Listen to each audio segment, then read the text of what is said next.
কর্মক্ষেত্রে এবং সমাজে আশেপাশে আপনার আমার এরকম কিছু ক্ষমতাধর লোক আছে যে ক্ষমতার দাপট দেখায় এবং ক্ষমতার অপব্যবহার করে। তাদের জন্য এই গল্পটা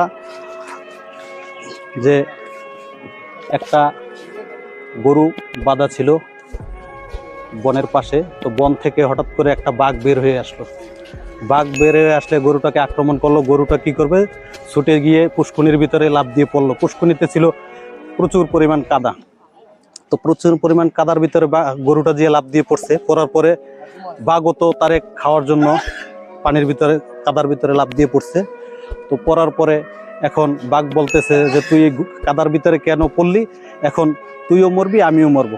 গরু হাসি দিয়ে বলতেছে তোমার কি মালিক আছে? বাঘ বলল না।